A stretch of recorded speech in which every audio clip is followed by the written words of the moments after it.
Рад вас приветствовать сегодня на втором дне нашего стартап-марафона. Так, трансляцию включили. Так, значит, если коротко, да, сегодня у нас второй день стартап-марафона, и сегодня у нас будут две лекции. Рад вас приветствовать сегодня Спикером у на нас втором выступает дне Анисия нашего Лазарева. стартап-марафона. Да, Анисия подключилась. Она выпускник программы MIT IFF, также директор студенческого бизнес-инкубатора «Орех». Сегодня она расскажет вам на тему идеи, как с ней работать, и сегментации рынка, и выбора позиций для завоевания рынка. Так, сегодня мы планируем провести лекции на 2 часа до 4, и 15 минут у нас будет в конце на вопросы ваши. Хорошо, тогда я на этом передаю Асе слово. Хорошо, спасибо, Ялан. Давайте начнем. Я включу демонстрацию. Видно, да? Да, видно. Хорошо. Здравствуйте, уважаемые участники сегодняшней встречи, назовем это так, да? Давайте сразу договоримся, если у вас есть вопросы, вы можете, чтобы не перебивать, да, есть функция поднять руку в Zoom, да, можете ее использовать, тогда я остановлюсь и спрошу, либо можете писать в чате вопросы. Также, пожалуйста, убедитесь все, что у вас микрофоны выключены, чтобы там посторонние звуки не перебивали рассказ, да? Ну, сегодня у нас такая вводная тема, называется «Идея образования». Идея образования или идеи образования. Ну, тут, да, я допустила опечатку в начальном слайде, но ничего страшного. Получается, что была за программа, которую я проходила в MIT? Это была программа на семестр для сотрудников университетов. Я как сотрудник СВФУ в прошлом году подала заявку, прошла отбор. Такая вводная тема называется «Идея образования». Благодаря ей я смогла пройти там стажировку в Центре предпринимательства Мартина Траста. Я сама работаю, получается, в университетском бизнес-инкубаторе, поэтому что была за программа, как это и в России, и там работает. Также я смогла как слушатель посетить очень интересные лекции, занятия, семинары, которые проводятся в MIT для студентов школы менеджмента Sloan. Ну, получается, у них не факультеты, не институты же так называются, у них называется школа, да, получается, это была школа, где готовят управленцев. И данный курс, который сейчас вот представлен на экране, называется Disciplined Entrepreneurship, дисциплинированное предпринимательство. Данный курс после успешного прохождения стажировки, да, обучения в MIT мне позволил привести в Якутию для обучения студентов здесь профессор Билл Алет, его имя вот здесь на экране. Это человек, который написал этот курс, да, и директор Центра предпринимательства Мартина Траста. Давайте начнем. Вот идея образования есть один из самых начальных моментов, когда человек думает, да, с чего бы мне начать свою компанию, как мне вообще начать, да. Мы сегодня вот рассмотрим именно, как отобрать эту нужную идею, что такое журнал идей, как его вести. Извиняюсь, у меня тут ремонт у соседей. Как вообще определять проблему, да, с которой нужно работать, и как вообще эту идею в дальнейшем развивать. Вот, если у вас есть какая-то идея, которую вы думаете, что вы могли бы коммерциализировать, да, развить ее в компанию, научитесь ее брать, ее вот изначально и развивать ее, потому что идея, она должна меняться, да, она должна развиваться в соответствии с тем, как вы сами развиваетесь. Также необходимо вот на стадии, когда вы подбираете идею, возможно, да, или даже раньше, искать для себя команду. То есть бывает очень часто, что человек, он не знает еще других людей, либо стесняется, или еще и что-то, поэтому он один или, может быть, их двое. Вот когда вас мало, 1-2 человека, это вам будет очень сложно работать. Но 2 человека – это уже неплохо, в принципе, но когда вы один, в любом случае вам нужна будет команда, так что будьте готовы к тому, что вам нужно будет, возможно, если у вас есть такой психологический барьер, нужно будет себя преодолеть и искать себе единомышленников в команду. Это очень важно тоже. Что есть самая переоцененная вещь в предпринимательстве? Может кто-нибудь предположить? Может, в чат напишите, или может кто-нибудь достаточно смелый и выскажется вслух. Что больше всего переоценивают в предпринимательстве? Можно я отвечу? Здравствуйте. Да, Андрей, да, пожалуйста. Все переоценивают свои возможности. Ну, это получается из-за того, что, возможно, нет опыта достаточного, вот, или команды. Да, хорошо. Возможности. У кого-нибудь еще есть какие-то другие варианты? Переоценивают идею, потому что идея не всегда может принести успех. Кто сказал про идею, меня тут не видно. Я Виктор Махтыров. Виктор. Ну, Виктор наш резидент, да. Вот, да, идея есть самая переоцененная вещь на самом деле. Смотрите, вот здесь на картинке представлен, значит, пирог успеха, предпринимательский пирог успеха, да? Что является ингредиентами успеха. Смотрим, да? Идея занимает самую небольшую часть на самом деле. Самая большая доля у команды, то есть команда – это практически 50% успеха на самом деле. Далее вот мы смотрим уже само исполнение, то, как вы работаете, да, ну и, собственно, рынок. Про рынок мы вот будем говорить как раз на продолжении, на втором занятии с 3 часов, да, сегодня. Смотрите, то есть идея, она переоценена, она не является чем-то самым основным. То есть обычно бывает, что для людей в самом начале это может оказаться каким-то барьером. Ну, типа люди думают, вначале я должен найти какую-то такую идею, золотоносную жилу, про которую никто никогда не думал, никто никогда не придумывал. Типа я найду эту идею, и всегда у меня получится.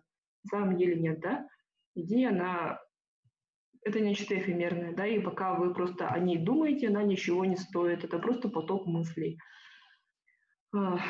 Поэтому мы понимаем, да, что чтобы эту идею реализовать в жизнь, конечно же, нам необходима хорошая команда. Какие у нее должны быть характеристики? Во-первых, у вас должно быть общее видение с членами вашей команды. То есть вы должны понимать, что вы двигаетесь в каком-то одном направлении, у всех должны быть примерно одинаковые ожидания и одинаковые ценности, да?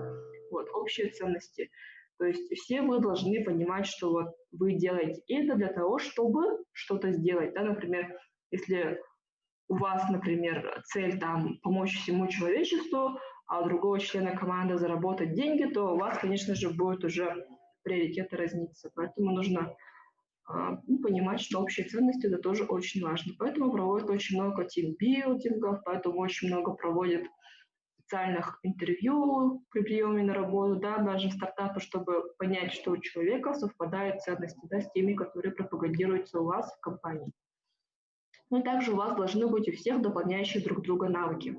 Вот в MIT, ну не только в MIT, вообще есть такое деление, называется, да, хакер, хаслер и хипстер. Смотрите, 3H, да. Хакер – это человек, у которого есть какие-то технические навыки, да, который что-то может сделать конкретное. В смысле, не тот хакер, которого мы привыкли видеть в кино, а просто вот человек, который что-то может сделать техническое, как раз по работе, да. Хаслер – это человек, который общается с другими людьми, да, он вот, представляет компанию, он вот всегда на передовой, если что-то случается, всегда идут к нему, он улаживает вот дела, связанные с управлением, с менеджментом, с маркетингом, с финансами. Ну, вот все то, что не очень интересно, но то, что очень важно, в принципе, это тот человек, который как бы, хаслер, да, самый общительный. Ну и третий – это хипстер. Человек более расслабленный, человек более творческий, это в основном дизайнеры, какие-то разработчики, например, UX, UI, люди, которые занимаются, может быть, соцмедиа и так далее. То есть это те люди, которым нужна какая-то творческая, креативная составляющая. Да? Если у вас в команде есть люди, которые исполняют все эти 3 роли, то есть как минимум тут должно быть 3 человека, да? Тогда, в принципе, все в порядке. Бывает такое, что у людей бывает очень хорошая разработка, какой-то очень хороший проект, они очень хорошо работают, но у них, например, отсутствуют навыки, например, общения, отсутствуют навыки продажи. Тогда, сами собой, вы понимаете, что им будет сложно работать, да? В этой связи я порекомендую вам посмотреть видео. Это видео компании IDEO. И IDEO – это дизайнерская и консалтинговая фирма, которая зародилась в 90-х в Силиконовой долине. Сейчас у нее филиалы по всему миру, да, но офисы. Ролик, он, к сожалению, достаточно длинный. Это вот ролик 2006 года, казалось бы, старый, но, в принципе, знаете, то, что вот IDEO заложила тогда, оно до сих пор актуально. Эту ссылку я скину в чат здесь в Zoom, когда закончим, да, и вы сможете потом на досуге посмотреть. О чем этот ролик? Он о том, как вообще вот эта компания IDEO, как дизайнерская консалтинговая фирма, как они работают над тем, как они разрабатывают идеи, как они ее дорабатывают и как они ее воплощают в жизнь. То есть там представлен процесс их работы, их дизайнерское мышление, можно так сказать, да? Вот. Сейчас я бы хотела к вам обратиться, уважаемые слушатели, вот, и спросить, как вы отбираете идеи? Вот к вам пришла в голову какая-то идея, может быть, у вас уже есть несколько идей, и как вы понимаете, какую вы хотите выбрать? На основании чего обычно?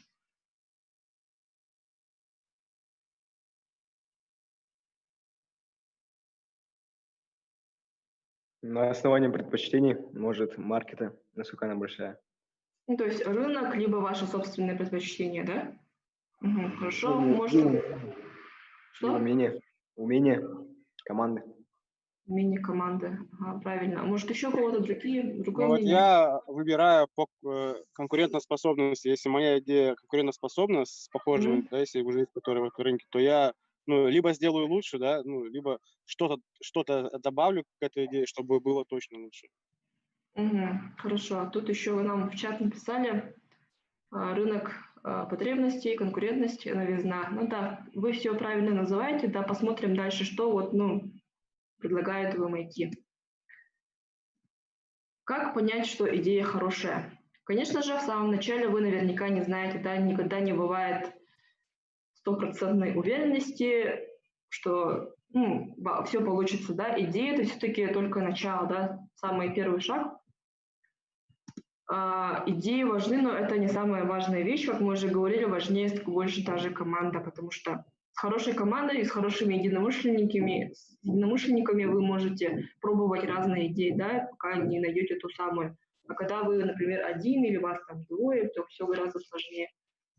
Идею можно изменить, если вы развиваетесь в правильном направлении с правильной командой. То есть, смотрите, идея, она развивается, она не статична. Та идея, которая была у вас в начале, она в любом случае, она просто обязана развиваться, да, меняться. Вот в этот момент я всегда, да, Михаил прав, можно брейнштормом заниматься, к этому мы сейчас подойдем. Хорошо, что вы такие осведомленные. Вот все знают про Facebook, да? В начале же Facebook, когда Цукерберг продвигал этот проект, у них была вообще другая концепция, это должен был быть типа сайт для обмена изображениями для студентов их университета, да, но в тот же момент, когда эта тема зашла, люди стали этим активно пользоваться, он понял, да, что эту идею можно развить и вот создать подобный сайт. В то время таких социальных сетей особенно не было, да, и все воспринимали то, что вот он придумал, как что-то странное, да, трудно, то, что было трудно представить, но в любом случае он ее развивал, эту идею, да, и теперь Facebook это просто огромный гигант, это компания, которую знают все. То есть изначальная идея Facebook, она была абсолютно другой, и это нормальная идея, она должна развиваться. Даже тот же наш InDriver местный, да, вначале какая была идея, то есть, Томский основатель везде рассказывает, вначале это была группа ВКонтакте, да, то есть от просто группы ВКонтакте до того, какой InDriver сейчас, они прошли тоже огромный путь, это была проделана огромная работа. В любом случае, конечно же, чтобы начать, нужна идея. Причина для наличия хорошей идеи для построения компании. Так ли важна эта идея? Есть два варианта ответа, да, нет и да. Нет, потому что идея, она в любом случае изменится. Если она будет так уж плоха, вы ее, конечно же, отбросите. Поэтому, в принципе, можно сказать, идея, она не нужна. В любом случае, вы ее один или два раза, по крайней мере, столько раз минимально вы ее измените, да. И отсутствие идеи также часто может быть просто отмазкой для людей, которые, не хотят ничего менять. То есть выходить из зоны своего комфорта бывает очень сложно, да. Можно просто сказать, моя идея хорошая, но я ее вам не расскажу, потому что вы у меня ее украдете, там, мне нужно еще поработать, мне нужно еще там что-то посмотреть, изучить, поэтому я пока не буду начинать, мне нужно сначала свою идею доработать. Это все на самом деле просто отмазки, да. Человек может просто подсознательно как бы не хочет что-то менять в своей жизни, да. С другой стороны, идея очень важна. Почему? Да. Если у вас нет хорошей цели, если вы просто без идеи собрались в какую-то команду, решили без какой-то хорошей идеи, без какой-то конечной хорошей цели просто работать, то вам, конечно же, будет сложнее эффективно выполнять свои действия, да. Если у вас хорошая идея, вы таким образом сможете привлечь больше людей, больше единомышленников, вы сможете как бы сконцентрироваться на своей хорошей идее, вы знаете, что она хорошая, вы будете продолжать работать только с ней, и не будете все время оглядываться назад и сверяться, типа, поменялся ли рынок или нет, и так далее, и так далее. Также в долгосрочной перспективе ваши потребители будут понимать, что вот, у них хорошая идея, все серьезно, то же самое вот с инвесторами и с другими людьми, которых вы будете привлекать, да. Ну и также вы, обладая хорошей идеей, развивая ее, сможете стать экспертами в этой области сами, да, через пару лет. Как отделить хорошие идеи от плохих? Многие из нас знакомы с воронкой продаж. Также у нас есть и так называемая, можно так сказать, она так не называется, воронка идей, да? То есть к вам пришло вдохновение, пришла какая-то идея, мысль, да? Насчет, например, рынок, технология, что-то другое может быть. Существует несколько фильтров, которые представлены на слайде, через которые вы должны пропустить эту идею, чтобы понять, что она действительно стоит вашего времени. Первый фильтр – это личный. Вот Виктор, кажется, говорил, да? То есть эта идея, она вас преследует какое-то время, то есть вы о ней думаете, эта идея вас не исчезает, то есть вы как бы думаете, что вот она вам нравится, и вы продолжаете о ней думать, да? Бывают идеи, которые просто приходят и резко также уходят, да? А вот эта идея, она просто застревает у вас в голове и продолжает, вас преследовать, грубо говоря. Значит, идея, в принципе, что-то в ней есть, да? Вы действительно этим озабочены, то есть это может как-то лично вас затрагивать, может быть, это касается какой-то вашей повседневной жизни, каких-то ваших рабочих моментов, личной жизни и так далее, так далее. Может быть, эта идея решает какую-то боль, какую-то проблему, которая у вас есть, да? И тогда, получается, вы, сами мотивированы работать над этим дальше. Также вы можете понятно ее объяснить простыми словами человеку, который о ней ничего не знает. Это тоже очень важно. Часто бывает, что когда спрашиваешь человека, в чем ваша идея, они не могут объяснить. То есть если вы не можете объяснить свою идею, значит, она у вас еще полностью не сформировалась в голове, у вас какие-то просто эфемерные образы в голове, которые вы не можете высказать в форме фраз, слов, да? То есть нужно стараться, чтобы эта идея, она была понятна другому человеку. Далее, вам интересно будет вообще лично этим заниматься, вы хотите эту идею воплотить в жизнь, вам это интересно.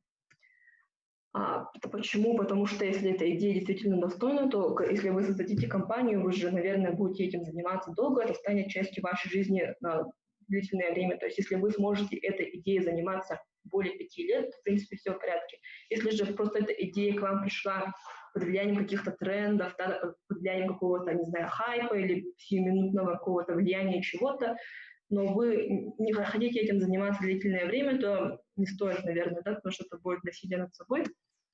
Далее, сможете ли вы этой же идеей заразить других людей, вдохновить других людей, например, тех же единомышленников, своих членов команды, да?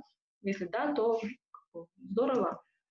И часто бывает такое, что вот идеи приходят в экспертной сфере так называемой, то есть, возможно, по вашей специальности, да, вот в той сфере, в той области, да, в которой вы разбираетесь. Например, человек по образованию врач, и он что-то придумал в медицинской сфере. Не обязательно лекарство, да, он может придумать какую-то технологию, там, медицинское устройство и так далее. И он в этом разбирается, потому что он проработал в этой сфере, у него есть опыт, да.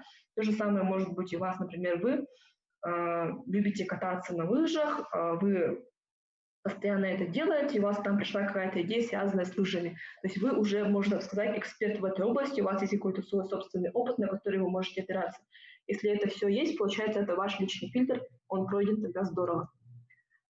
Ну и, конечно же, идея должна совпадать с вашими личными целями. Например, у всех людей есть какие-то вот, дедлайны по жизни, да, то есть, в принципе, там, закончить университет в такое-то время, там, жениться, не жениться, уехать, не уехать, еще что-то сделать, да.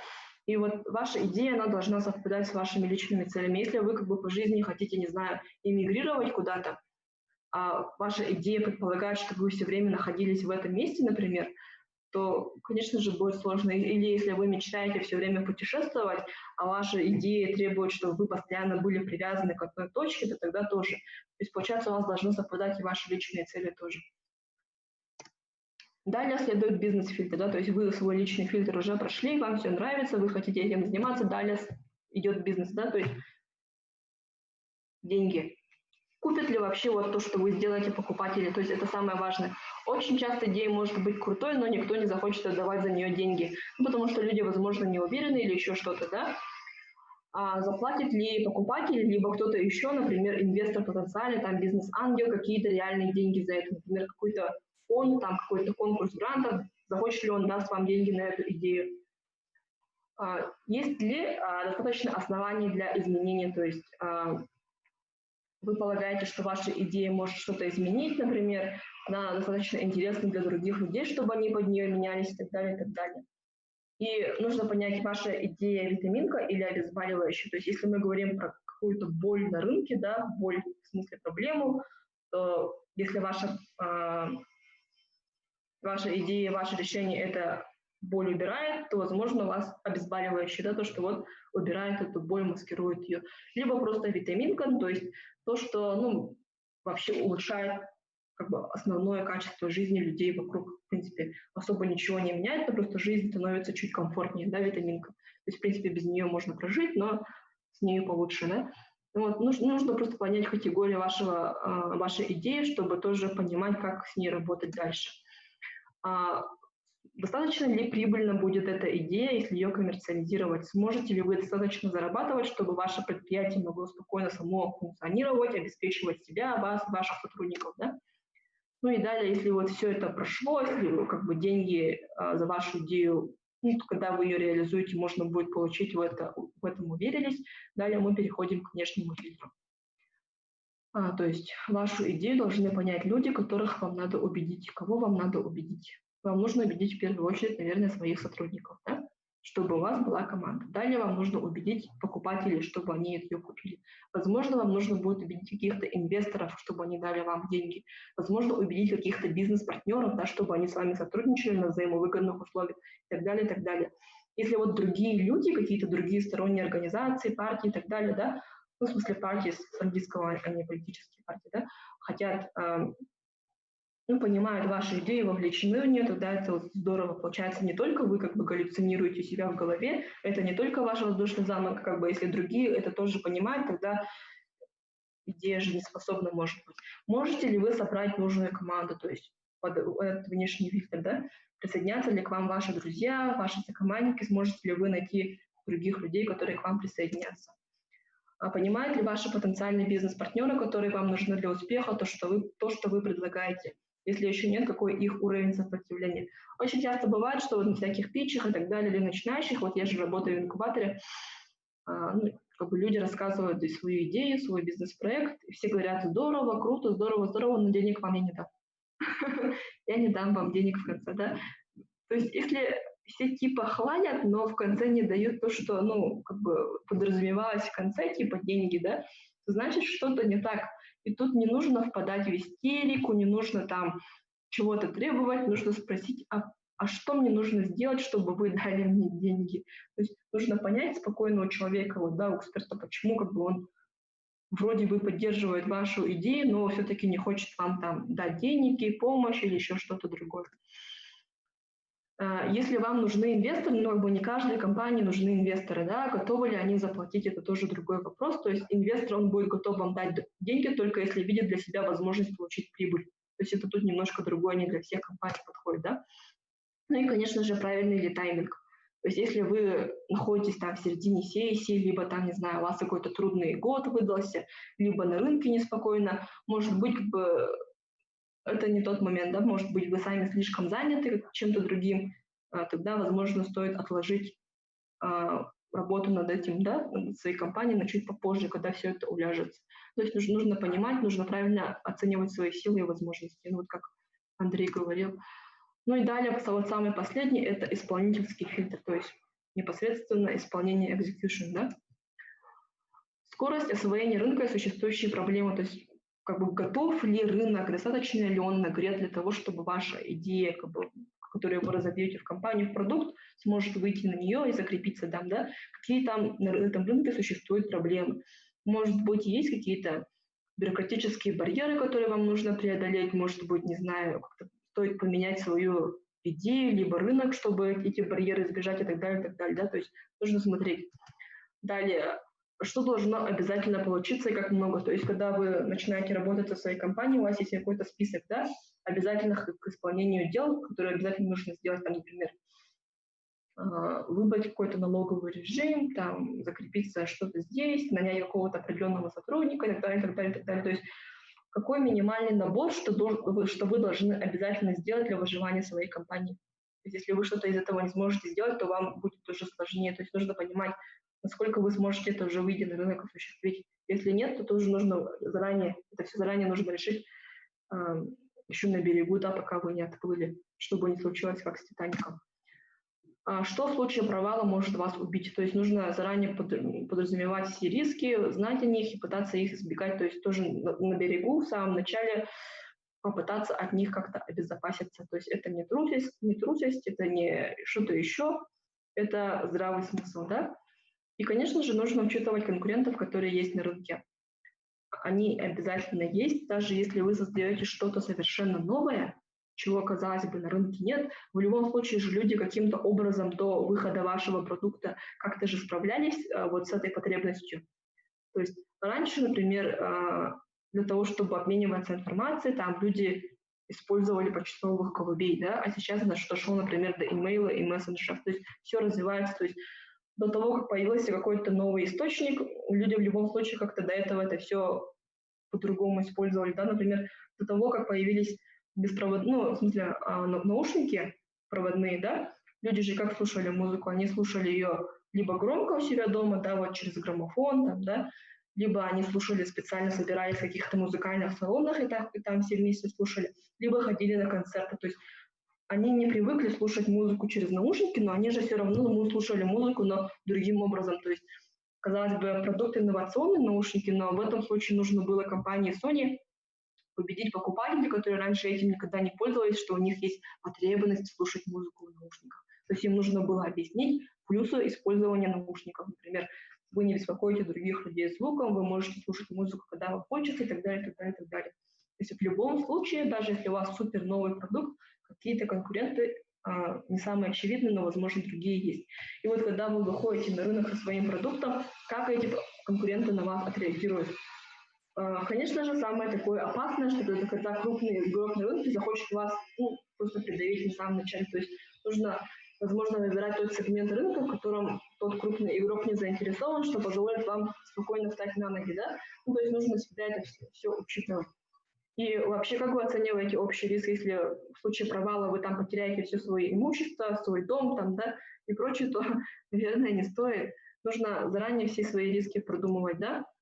И, возможно, вы что-то пропустили. Общались ли вы вообще с экспертами в этой области? Эксперт имеется в виду не вот какие-то люди, например, там я, там или еще кто-то, да, а, например, если вы занимаетесь производством косметики, нужно общаться с людьми, которые тоже занимаются производством косметики. То есть это будут люди из индустрии, да, из этой сферы, нужно общаться с ними. Если вы там, например, занимаетесь разработкой игр, то тут тоже нужно попытаться пообщаться с кем-то, кто непосредственно занят в индустрии компьютерных игр. Например, у нас в республике такие люди есть, да? То есть это есть вот самые настоящие эксперты, это те люди, которые работают в этой же отрасли, в этой же сфере на рынке, на который хотите выйти вы, да? И вот с ними вы можете как-то наладить контакт и узнать какие-то подводные камни, возможно, да, про которые вы не знаете. И вот составив весь этот список вот всех этих рисков, проблем, конкурентов и прочего, продолжает ли эта идея вас мотивировать? Если вас эти сложности пугают, то, наверное, стоит, как бы, да, не знаю, там еще подумать, еще поработать, там, обезопаситься и прочее. То есть не только вы, но плюс и ваша команда тоже. Ну и когда это все сделано, в принципе, когда вся эта ваша идея прошла через всю эту воронку, это означает, что вот, в принципе, это и есть та самая почти жизнеспособная идея, которую вы можете взять и начать развивать. Вначале я упомянула журнал идей, да. Журнал идей — это просто, любая тетрадка, может быть, да, или, как бы, записки на телефоне, либо как вам удобно, в любом случае, да, просто записывайте все идеи, которые приходят вам в голову. Ну, хотя бы 20 идей должно, в принципе, набраться, да, наверное, это не значит, что нужно сразу писать. Можно писать в течение какого-то времени, да, и потом вот вы можете эти идеи проводить через подобный фильтр, например, да, и смотреть, какая идея, ну, какие из них останутся, и потом за них можно будет проголосовать. В принципе, это и есть журнал идей. Потому что, когда вы записываете, вы лучше начинаете себе представлять, да, пока это все у вас просто в голове, все немножко сумбурно.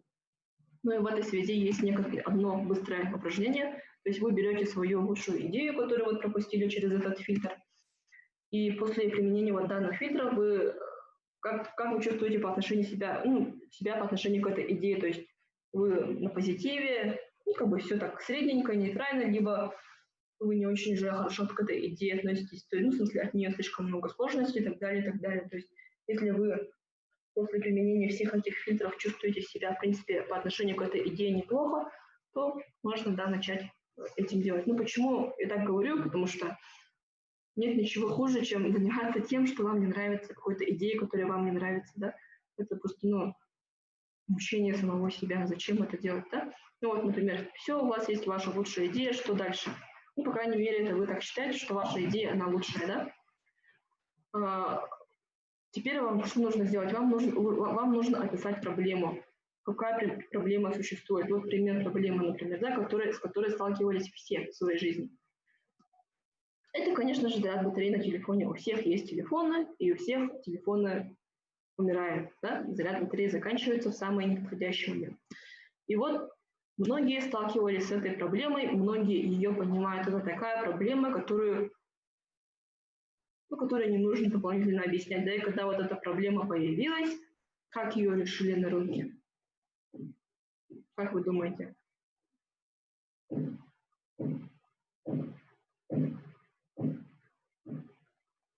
Как эта проблема решена на рынке, связанная с зарядом телефона? Вы еще тут? Ребята?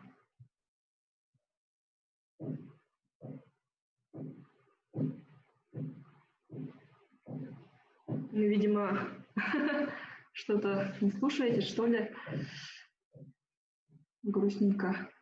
Да, увеличение емкости батареи – это один из вариантов. Да, правильно, Дмитрий. Также что еще создали для того, чтобы решить данную проблему?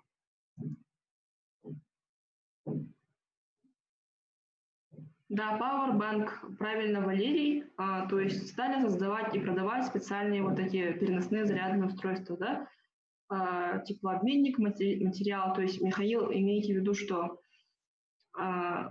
убрать те факторы, которые способствовали расходованию заряда, да? Ага, правильно. То есть, смотрите, разные люди, разные компании, разрядку снижает, подошли к этой проблеме по-разному, да, в принципе. Но в итоге как бы что-то получилось, наверное. Ну вот мы немножко побрейнштормили, у нас, конечно, времени мало. Вот кто-то писал про брейншторм, что хорошо. Кто писал? Да, Михаил писал. То есть, если у вас, в принципе, есть какая-то, ну вот можно определить какую-то проблему, например, вот, которая достаточно ясная, и потом по брейнштормить, то есть, казалось бы, проблема одна, а уже пути решения, с которыми мы знакомы, они разные. То есть, то же самое может случиться и с вами, то есть, можно сесть со своей командой и подумать. То есть, то, что думаете вы, возможно, будет немножечко... то, что предложит ваш сокомандник, может оказаться более удобным, либо вы сможете дополнить друг друга, да, свои идеи. И каким решением вы пришли? Вот мы это все перечислили, да, какая проблема, в чем она? Может быть, проблема какой-то технологии. Например, вот я слышала, что вот эти литий-ионные батареи, у них есть какой-то лимит, да? То есть их можно зарядить всего лишь какое-то определенное количество раз, и затем они перестают держать заряд. В то же время, вроде бы, если сделать графеновые батареи, либо батареи на основе графена, то заряд там может держаться практически бесконечно, вечно, да, но графен – это пока та технология, которой еще люди особенно не пришли, мне кажется, да. То есть суть проблемы-то в смысле одна, в том, что эта технология, возможно, немножко устарела, да. Но настоящая ли это проблема? Правда ли это проблема? Как вы думаете? Давайте подумаем еще раз. Еще немножечко. Что вы думаете?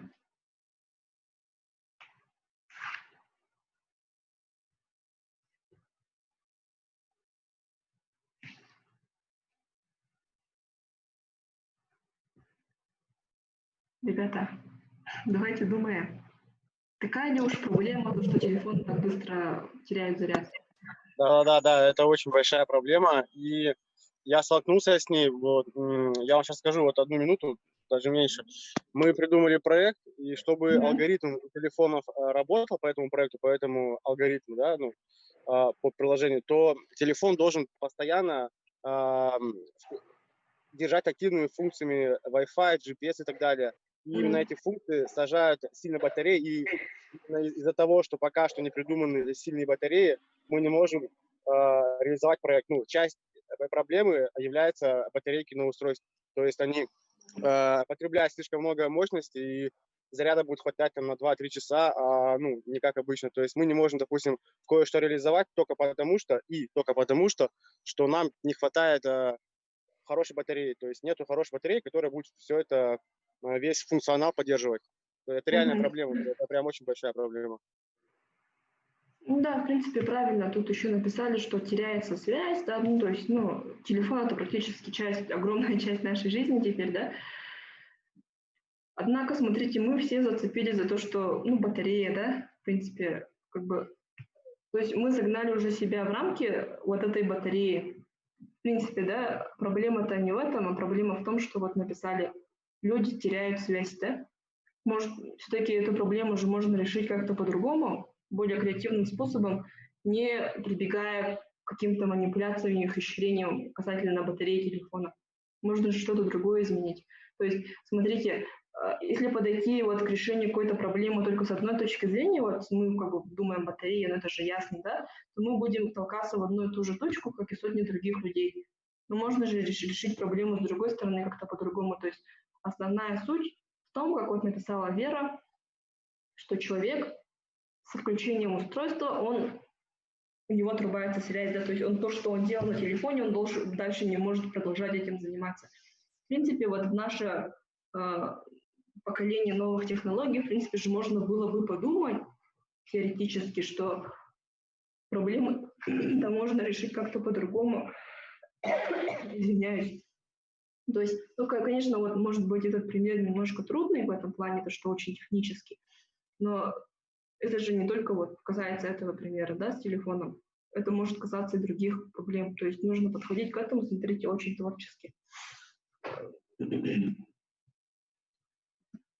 Ну и какие у нас выводы, да?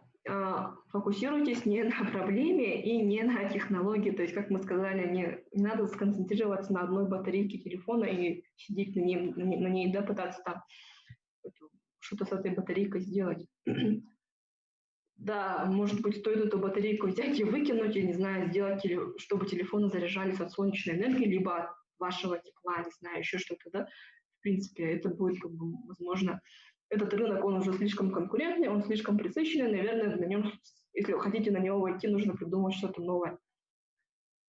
Ага, ну вот, Виктор пишет много, да, интересного. То есть нужно спрашивать, почему несколько раз, по крайней мере, у самого себя до тех пор, пока не дойдете до корня проблемы, а не только до ее симптома. То есть, в принципе, батарейка – это же только симптом. Возможно, то, что телефон быстро умирает, не только дело в батарее, возможно, у вас просто устройство старое, да, или еще что-то другое, вы им неправильно пользуетесь, то есть сам пользователь может быть виноват. Сама-то как бы корень проблемы в том, что человек, он должен быть всегда на связи, и вот когда телефон умирает, он уходит как бы в вакуум, грубо говоря. И вот это и есть настоящая проблема, которую нужно решить.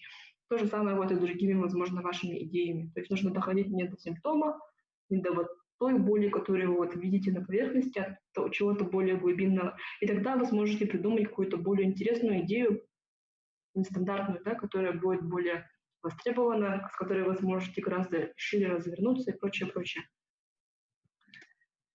Ну вот, и возвращаясь вот к видео IDEO, ключевые моменты какие были. Ну, вы сами там дома у себя посмотрите отдельно, там видео длительностью 20 минут, кстати, на английском, но там есть английские субтитры, в принципе, ничего там сложного не обсуждается, можете посмотреть. Идея образования – это в любом случае просто процесс, у которого есть начало и конец. То есть, я думаю, раз идея – это нечто эфемерное на словах, то это как бы бесконечный процесс, типа как дышать, как бы идея. Ну, может быть, но если вы хотите создать свою компанию, в любом случае у идеи образования должно быть начало и конец. У вас должно быть определенное количество времени, то есть можете ставить себе дедлайны. Это могут быть дедлайны каких-то конкурсов, например, нашего стартап-марафона, да? И далее, когда вы уже с этим работаете, проводите свою идею через воронкообразный процесс, ну, через ту воронку, которую мы сегодня обсудили, да, через эти фильтры. Ну и, конечно же, в этом случае, как отметил Михаил, да, если не ошибаюсь, брейншторм, он очень может помочь, вы можете собраться со своей командой, единомышленниками и обсудить, то есть вы просто кидаете различные идеи, да, это так делают IDEO, они собираются, перед ними ставят задачу, и они начинают просто фонтанировать идеями вначале. Какая-то основная одна тема, и можно даже какие-то совершенно сумасбродные, дикие идеи тоже предлагать. Возможно, наоборот, она самая свежая, так и окажется, да, и при этом не нужно критиковать идеи друг друга, то есть так, кто-то сказал одно, и вы такие, нет, это не так, потому что бла-бла-бла. Не нужно этого делать, вы просто пока говорите идеи, да, обсуждать вы будете потом. Вам сейчас нужно собрать как можно больше идей, которые можно было бы использовать для решения вот этой проблемы, которая перед вами стоит. Также вы можете, послушав, какие идеи говорят другие люди, вы можете дополнять, да, друг друга, то есть, возможно, вы таким образом дополните идеи своего соседа, своего друга, и идея станет еще выше, сильнее, да, в одного вы до этого не додумались. То есть вот в этом случае брейншторм, он очень полезен, да. Ну и чтобы потом настроиться на нужный настрой, здесь эта ссылка тоже, я сейчас ее через несколько минут отправлю в чат. Можно будет посмотреть на TED Talk выступление Дэвида Морриса насчет 7 шагов к импровизации. То есть работа с идеями – это в любом случае немножко креативный же процесс, да, нужно импровизировать. То есть что он предлагает? Играйте, подходите к этому как к игре, да, дайте себе возможность ошибиться, провалиться, то есть не бойтесь сказать какой-то абсолютный бред. То есть у нас у всех есть как бы заложена программа, мы боимся ошибиться, да, то есть дайте себе право на ошибку. Не нужно бояться, когда вы работаете с идеями, да, то есть в процессе идеи образования имеется в виду. Слушайте из желания измениться, то есть слушайте то, что говорят другие люди, слушайте то, что говорят другие сокомандники, получайте опыт извне, да, и используйте его. Скажите «да» и. То есть да и что, не надо говорить «нет». То есть когда вы работаете с идеями, нельзя говорить так «нет», «да» и. Это вот ваше волшебное слово. И вот играйте вот по правилам данного брейншторма, никому не грубите, не надо ни с кем спорить и так далее. Даже если они говорят, как вам кажется, неправильные вещи, нужно расслабиться и получать удовольствие. То есть это идея образования, это импровизация. Так можно проводить общение регулярно, в принципе, тогда как бы у вас этот снежный комок, в принципе, может уже созреть, и ваша команда приучится думать как креативно, да, то есть вот эта вот тема, она может быть полезна и для хакатонов на самом деле, не только для каких-то крупных проектов. Ну и далее вот можно было бы вот эту игру сыграть, но у нас меньше времени, поэтому я вам рассказала, да, так что ключевые моменты. Идеи необходимы для того, чтобы начать процесс, чтобы вот сдвинуть вас с мертвой точки, но их идеи, они легко могут быть переоценены. То есть идея, опять же таки, это пока только галлюцинация, которая есть у вас в голове, да, ну, то есть то, что у вас просто в голове есть, и пока она не проверена временем и рынком, она может быть абсолютно бредом, но вы можете об этом не знать, да. Решайте правильную проблему, которая есть. Брейншторм – это очень веселое и полезное занятие, если подходить к нему правильно. То есть таким образом вы также можете сблизиться со своими сокомандниками. Ну и команда очень важна. Еще раз повторю, общее видение, общие ценности, взаимодополняющие навыки. Команда гораздо важнее, чем идея. То есть вы видели вот этот предпринимательский пирог успеха, идея там может быть 5%, команда практически 40%, да? Ну и таким образом сейчас я вам скину вот эти видео. Если у вас есть какие-то вопросы, давайте сейчас задавайте, потому что через несколько минут мы начнем занятие по оптимизации рынка. Да, пожалуйста. Можете, пожалуйста, вернуться на воронку на Мгм. несколько минут, несколько секунд?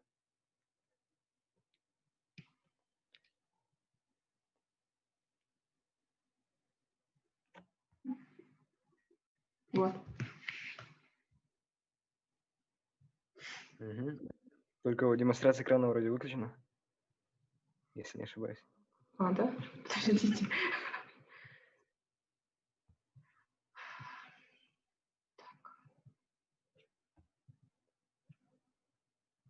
Мгм. Видно, да? Спасибо. Да. Ага.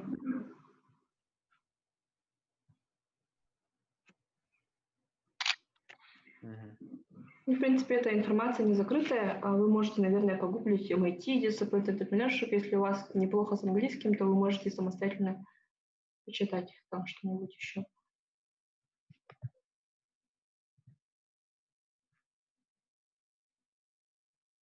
Так, давайте вот сделаем небольшую перекличку. У кого уже есть идея?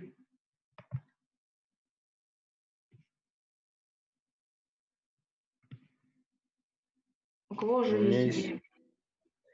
Ага, Виктор, нас сейчас всего сколько? 17? Ну, тут организатор, наверное, там человек 4, может быть, 13. Ну, то есть больше 10, наверное, это участники. А есть те, у кого вообще идеи нет, и, в принципе, которые могли бы использовать вот то, что мы сегодня говорили. Есть такие люди. Не стесняйтесь, можете сейчас сказать. То есть я же говорила, не нужно стесняться.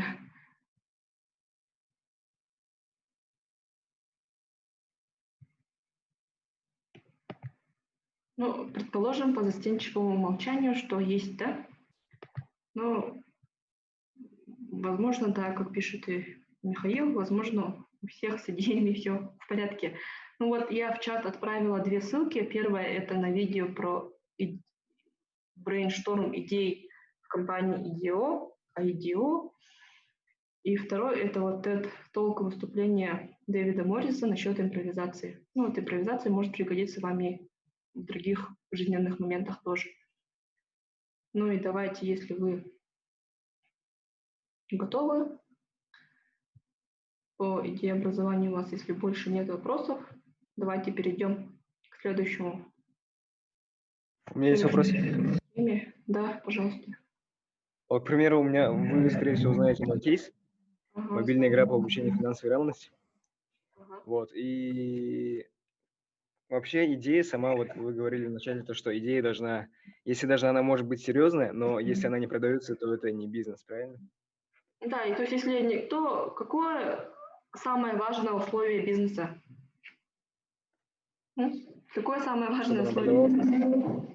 Чтобы был платежеспособный покупатель. Даже если вы думаете, что у вас, все как круто, но никто не покупает, значит, все плохо. Единственное необходимое и достаточное условие для бизнеса — это наличие платежеспособного покупателя, который готов дать вам свои кровные, заработанные с трудом деньги. И все. То есть все остальное, то, что вы там добавляете дальше, типа социальная ответственность, там, бережное отношение к экологии, прочее, прочее, прочее, это просто фичи. И вот нужно, самое основное, это же бизнес, чтобы у вас покупали. Мгм. А вот изначально же может быть такое, что не покупали, потом делаешь пивот, и вот приходишь к тому моменту, что бизнес-модель уже продаваемая, правильно? Ну, может быть, существуют же серийные предприниматели, которые теми занимаются, что вот находят какие-то идеи, постоянно им это нравится, они их вот выпускают до стадии, когда бизнес работает и продают вот эту вот стартап, там, компанию и начинает заново. Ну, или просто оставляет там на руки управляющему и дальше сами переходят к чему-то другому, что им более интересно. То есть, есть какие-то идеи, какие-то проекты, которые вот можно поставить на такой серийный поток. Если придумать какую-то одну бизнес-стратегию, которая к ним ко всем подходит. Конечно, это вам нужно уже быть каким-то более опытным человеком, то есть это приходит с годами, это же не сразу так получается, то есть нужно какую-то уже багаж знаний, определенных опыт иметь. И мы сейчас про это обсудим немножечко, да? То есть это вот шаг 1-2. Что это такое? Сейчас посмотрим. Вообще по программе дисциплинированного предпринимательства подразумевается 24 шага, да, всего. И сейчас мы в течение часа кратенько пройдем первые 2 шага. Это сегментация рынка и позиция по завоеванию рынка, да, выбор позиции. Все вот это 24 шага выглядит вот как змейка. И вот синенькая часть, голубая часть, это есть вот определение, кто ваш покупатель. То есть покупатель – это тот человек, то, что нужно для нашего бизнеса, да, чтобы он существовал, развивался. Ага. Ну вот, мы уже обговорили, я уже проспойлерила, да. Такое условие является единственно важным для бизнеса – это платежеспособный покупатель. То есть должны быть люди, которые готовы отдать вам деньги. Легче создать, когда вы начинаете под себя новый рынок, да, ну, как у нас было модно одно время говорить, выбрать какую-то нишу, в которой вы будете доминировать, да. Ну, ниша, наверное, немножечко другое название. Все-таки вот новый рынок, новый сегмент рынка, это звучит более по-научному, наверное, да. Легче вот что-то такое под себя создать и на нем быть единственным крупным игроком, чем в самом начале выходить на поле брани, сражаться там с каким-то крупным противником. Например, вы хотите там продавать смартфоны, выходите, не знаю, не смартфоны, а телевизоры, выходите на рынок, а там видео, Эльдорадо и прочее, да, то есть сложно будет уже. Иногда бывает такое, что платежеспособные покупатели, они могут завести вас в тупик. Как вы думаете, когда платежеспособные покупатели, мы же сказали, что их наличие очень важно, когда они могут завести вас в тупик? Пожалуйста, подумайте.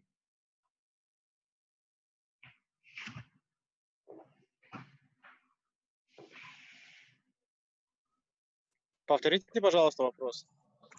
Ну, мы сказали, что для того, что, единственное важное условие для бизнеса – это наличие платежеспособного покупателя. Но иногда платежеспособные покупатели могут завести вас в тупик. Когда это может произойти? Ну, когда ваш продукт уже насытит аудиторию, для которой он предназначался. Угу. Новые потребности пишут. Ага. Может, скорее всего, из-за того, что он платежеспособный клиент, но он не целевой. Это несколько другое. Но еще в этом случае можно, если твой продукт уже не приносит тебе деньги от тех клиентов, которые у тебя были, то можно, он уже находился на определенном рынке, можно что-то дополнить, чтобы объединить еще один рынок, чтобы объединить 2 рынка и получать себе клиентов оттуда, то есть как-то так. Ну, получается, скажем, Виктор, да, сказал, что если ваш потребитель не совсем ваш целевой потребитель, но в этом случае он у вас и не будет, наверное, покупать, да? Ну, также вот, например, Виктор в чате написал, если когда покупка разовая, Михаил написал, ценовая политика может влиять или новые потребности у потребителей. Возможно. Посмотрите, пока мы еще не дошли до образа нашего покупателя, да, например, мы просто на том шаге, когда вы от идеи перешли к исполнению, начали работать над своим продуктом. И вот, например, такой пример. Вы изобрели какой-то абсолютно новый полимер, какую-то абсолютно водонепроницаемую ткань. И, в принципе, это крутая разработка, ее можно коммерциализировать, и просто куча возможностей, как это коммерциализировать, да? И вы вот, например, как раз сидите и думаете, как эту свою разработку применить. И вот вам кто-то говорит, что туристическая область сейчас на подъеме, давайте пошить палатки из твоей ткани. И такие, окей. Потом вам кто-то еще говорит, что вот давай сделаем водонепроницаемую одежду, типа, круто же, да? Одежда, давай. Далее кто-то может сказать, например, ну вот у меня ребенок, и мой ребенок, у него много слюнек, да, он типа пачкает игрушки, он там их возюкает по земле. Сделай как бы все игрушки мягкие, моющиеся, шеи их своего полимера, и вы такие, хорошая возможность. Если вот, смотрите, очень много возможностей применения вот одной технологии, да, вот одного продукта. Если вы прямо охватите все и сразу, вы выдохнетесь, и вы не сможете его до конца реализовать. Почему? Потому что когда вы находитесь на начальной стадии, вы еще не зарабатываете. Для того, чтобы сделать первую партию, по крайней мере, да, в любом случае вам же нужны будут деньги. Хорошо, если вас кто-то спонсирует, ну, в смысле, есть какой-то, может быть, начальный инвестор, у вас есть какой-то грант, какие-то деньги вам выделили, финансирование. Хорошо, в этом случае это не ваши деньги, да, вы можете рискнуть на чужие деньги. С последствиями может быть. Чаще всего бывает, что человек, он вкладывает свои собственные деньги, да. Если вы просто хотите продавать для всех, как в этом примере, тогда, казалось бы, все эти люди, которых мы упомянули, индустрии игрушек, одежды и туризма, там все платежеспособные, да, там все платежеспособные покупатели, и вам кажется, что если я как бы сделаю свой товар для всех, то тем быстрее я окуплюсь. На самом деле вы просто разбросаете свои силы, можете их не рассчитать, и можете недостаточно хорошо изучить каждый рынок по отдельности, это же все разные сегменты рынка, и напороться на какие-то неприятности, в одном случае там прогореть и так далее. То есть не пытайтесь охватить всех и вся, думая, что просто они же все платежеспособны, они же все заинтересованы в нашем продукте. Как бы ни была хороша ваша технология, как много бы людей из разных сфер не хотели бы ее купить сейчас, вам нужно для начала, поскольку вы начинаете, и у вас ограниченные ресурсы, вам нужно выбрать только одно начальное направление, какой-то один начальный рынок, с которого стоит нанять. И вот когда на этом рынке получится, у вас уже появятся деньги, которые пришли с прибыли, да, от потребителей, уже не ваши, которые вы заработали, вы сможете уже эти деньги потратить на то, чтобы продвигаться на других рынках по чуть-чуть. Поняли, да, меня?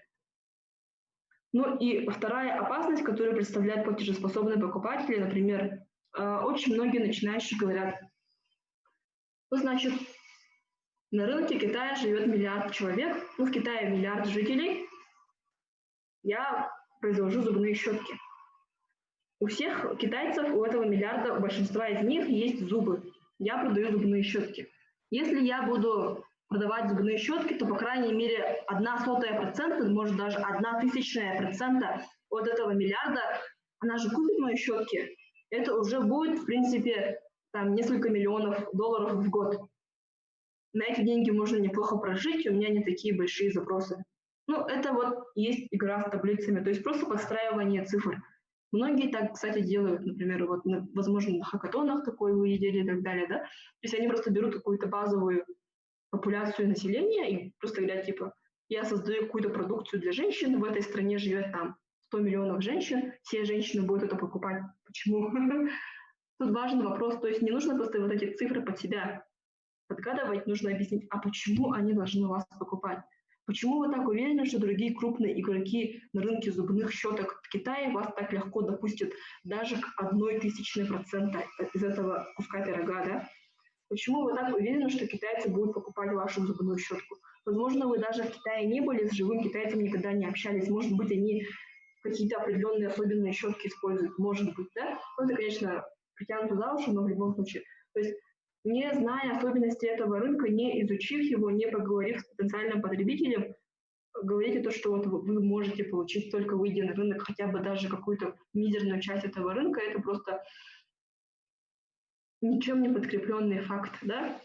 Вы рискуете, потому что не факт, что вас вообще кто-то будет покупать. Тоже вы можете прогореть. Также существуют покупатели сложные. Покупатель, он непростой, да, он человек сложный. Бывают покупатели первичные, вторичные, также существуют и двухсторонние рынки. Кто-нибудь про это слышал ранее?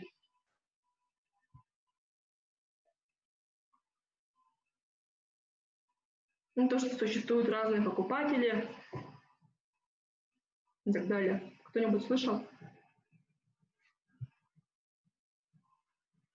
То есть есть холодные покупки, например, когда ты первый раз звонишь, а есть уже теплые, когда ты уже повторно, или он уже ознакомлен с твоим продуктом? Это немножко другое, это в маркетинге, да, это в продажах. Ага. Многие, значит, не знакомы.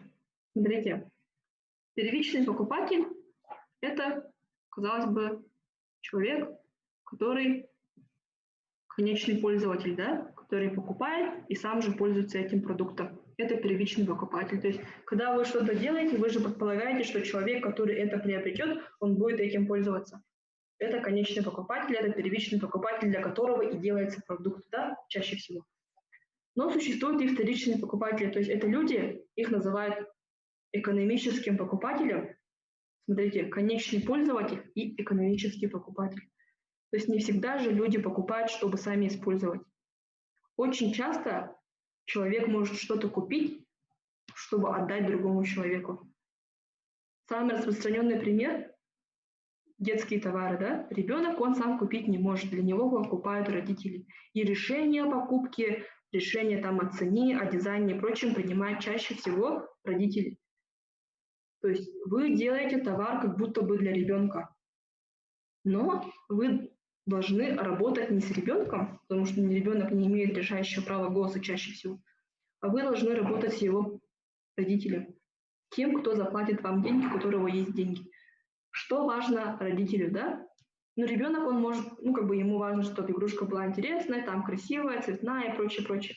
А родителю, возможно, важно, чтобы игрушка была безопасная, чтобы она была сделана из каких-то экологических материалов, чтобы у ребенка не было на нее аллергии, чтобы в ней не было мелких деталей, да, чтобы эта игрушка по цене была доступной, например, для его кошелька, этого родителя, да, и так далее, так далее, так далее. То есть у экономического покупателя могут быть другие требования, которые отличаются от требований конечного пользователя. Поняли, да? Такое происходит достаточно часто, например, когда покупаешь что-то в подарок, например, да? Ну, конечно, это немножко другое, индустрия подарков, там тоже выбор несколько другой. То есть в этом случае обычно, например, делая товары для мужчин, казалось бы, которые будут покупать женщины, чтобы подарить мужчинам, да, компании, которые производят эти товары, как будто бы делают товар для мужчин, но делают его так, чтобы его захотела купить женщина. То есть у них и маркетинговая стратегия, и все остальное подстроено под то, чтобы хотела купить женщина. И наоборот, да? То есть если мы углубимся глубже в рынок, то тут все сложнее. То есть, казалось бы, покупатели, вот это, понятно, да? Кто-то купит, придет и купит, но вы же не хлеб продаете. Все сложнее. Также существуют и двухсторонние рынки. Кто-нибудь слышал про двухсторонние рынки?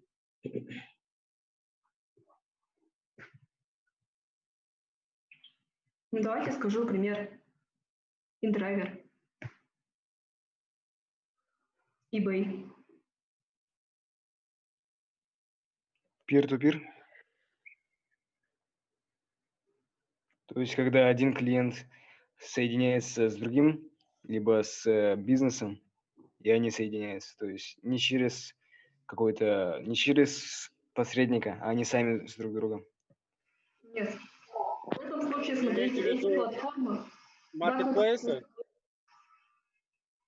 Да, хороший пример маркетплейса. Смотрите, существует некая платформа типа InDriver, Uber, Яндекс.Такси, неважно, да? Либо платформа типа eBay, Amazon, Ozon.ru, Wildberries, другие маркетплейсы, неважно. Что там есть на этих платформах? Нет, это не B2B в прямом понимании. InDriver, Uber, любой агрегатор такси. Есть водители, есть пассажиры. Обе эти категории являются клиентами, потребителями приложения InDriver. Понимаете? Но если не будет водителей, то пассажиры этим приложением пользоваться не будут. Если не будет пассажиров, то и водители тоже этим приложением пользоваться не будут. То же самое, например, с eBay. Если не будет продавцов, то покупатели на eBay заходить не будут и наоборот. Понимаете? То есть здесь, казалось бы, существует одна какая-то платформа, площадка, типа вот для продажи, для еще чего-то и так далее. Но если нет хотя бы одного вот из члена двухстороннего рынка, то вторая половинка тоже не придет. В этом случае, получается, вы тоже как будто работаете с двумя категориями людей. Конечно, да, вот тут написали, это может быть B2B, но B2B в этом случае будет только одна сторона, например, Google, да? Google, у него же тоже есть двусторонний рынок, который мы не замечаем. В Google основная же их технология, которая коммерциализируется, это их алгоритм, не их алгоритм поиска, а их алгоритм вот именно каких-то рекламных запросов, как это называется, коммерческих кликов и так далее. То есть, получается, у них есть две категории клиентов, то есть это пользователи, обычные люди, которые пользуются поиском, да, типа нас с вами, и у них есть еще пользователи, вот юридические лица, которые размещают свою рекламу. в Google, да, хотят продвигаться через Google. При этом для пользователей, для нас с вами поиск Google абсолютно бесплатный, мы ничего не платим. Однако платят за это, чтобы, скажем, за поиск появлялся их там компания на первой строчке и так далее, еще за какие-то скрытые моменты платят компании, которые хотят рекламироваться в Google. Но это очень грубо, простыми словами говоря, да. Если не будет покупателей, в то же время, казалось бы, зачем мы нужны, мы ничего не платим, да, мы прибыли не приносим. Но вот эти юридические лица, они пришли рекламироваться в Google, потому что здесь есть потенциальные покупатели их, да, вот обычные физические люди, которые, казалось бы, ничего ни Google, ни им не платят, да. Но если не будет этих потребителей, то никто и в Google рекламироваться не будет. Понимаете?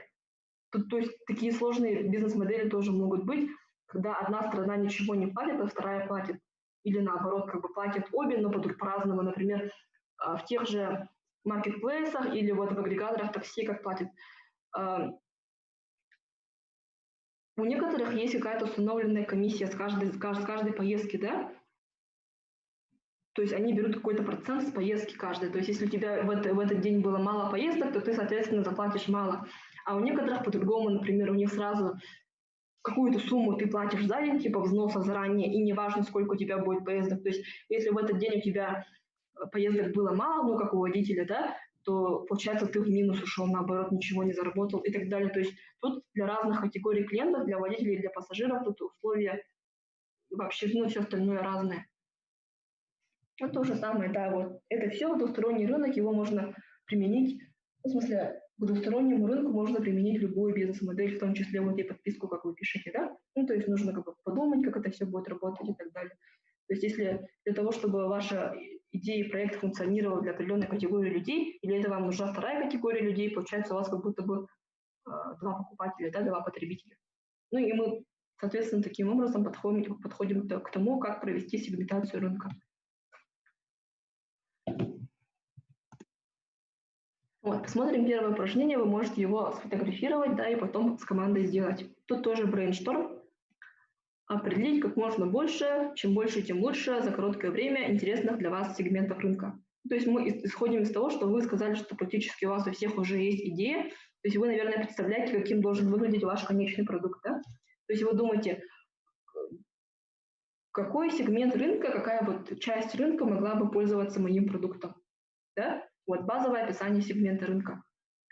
Неважно, правильно, неправильно, бред вы несете или нет, не бойтесь, главное просто писать, это все позитивно, да, потом, конечно же, вы как бы нерелевантный ответ берете, вы пишете базовое описание сегмента рынка. Ну, например, вот тот пример с непромокаемым полимером, да, водонепроницаемым полимером. Где его можно использовать, сказали же, в туризме, детские игрушки, одежда, может быть, какие-то военные цели, там, для охотников, и так далее, так далее, так далее. Вы это все пишете, это базовое описание сегмента, то есть вы пишете таким простым языком, да, туризм, например, то есть, ну, в смысле, туризм в палатках. Конечный пользователь кто? Например, с туризмом конечный пользователь – это турист, да, который живет в палатке, будет жить в этой палатке. С детскими игрушками – это вот конечный пользователь – это ребенок, который будет с этой игрушкой играть. И для чего они будут это использовать? То есть для туриста будет важна что? Когда он покупает водонепроницаемую палатку, и когда он в лесу идет дождь, ему важно не промокнуть. То есть у него как бы это будет основной критерий, да, непромокаемость палатки, чтобы он остался сухим. У ребенка будет другое, да, то есть тут даже не сколько у ребенка, это будет у его родителя возможность эту игрушку постирать, то есть ее многоразовость возможно, да, ее единичность, наверное. Далее, основные преимущества какие, то есть вы тут пишете, например, преимущества для покупателя, то есть вы смотрите с точки зрения покупателя потенциально. Для него, например, это будет то, что палатка абсолютно водонепроницаемая, то есть он в любой дождь он останется абсолютно сухим. То есть это вот должно быть вашим каким-то основным конкурентным преимуществом, ради чего турист захочет купить вашу палатку. Либо для родителя, экономического покупателя, который покупает игрушку для ребенка, основное преимущество должно быть что? Многоразовость и гигиеничность. То есть вы должны делать упор на это. Смотрите, для каждого сегмента рынка основные преимущества и для чего этот товар будет использоваться конечным пользователем, они отличаются. И отличаются вот сами конечные пользователи, да, то есть в каком-то случае конечный пользователь один, в каком-то случае прибавляется еще и экономический покупатель, да, родители ребенка. То есть, казалось бы, ну, вы просто делаете ткань какую-то, полимер, а в итоге продавать ее можно совершенно по-разному, и совершенно по-разному же будет устроиться ваша стратегия продвижения на рынке, то, как вы будете строить свою компанию и так далее, и так далее. Ну вот, наверное, кто хотел уже сделать фотографию, да, можете для себя с командами проработать, и таким образом вы можете определить для себя тот сегмент рынка, ту нишу, которая для вас самая подходящая для начала. Здесь очень важный шаг какой, да? Есть два состояния. То есть смотреть на мир глазами покупателя и смотреть на мир со стороны компании, ну, то есть себя, да, это абсолютно разные видения. Сидя у себя, ну, как в компании, вы как вот основатели, фаундеры, там, стартаперы, у вас есть некое представление, что, например, вот мой продукт, он супер, он выйдет на рынок, его все будут покупать. Пока вы это не проверили на рынке, то есть не сделали там исследование рынка, КСДФ или еще что-то, не провели опросы, не общались с живыми покупателями, это все, опять же, просто галлюцинация. То есть это вам пока просто кажется, это всего лишь ваше предположение, которое перед тем, как выйти на рынок, перед тем, как инвестировать деньги в производство, необходимо проверить в любом случае. То есть учитесь с самого начала, еще на стадии идеи, смотреть на ваш потенциальный продукт с точки зрения покупателя. Вы же сами в некоторых ролях выступаете как покупатели. Как вы сами бы относились к подобному продукту? Хотели бы вы заплатить за него деньги? То есть смотрите с этой точки зрения, постоянно вот меняйте перспективы. Если вы будете смотреть только с точки зрения своей, с точки зрения компании, то вы упустите какие-то моменты, которые важны для покупателей. Для покупателя может быть важна любая мелочь, например. Они не будут вас покупать, потому что кнопочка не с той стороны, типа неудобно одной рукой пользоваться.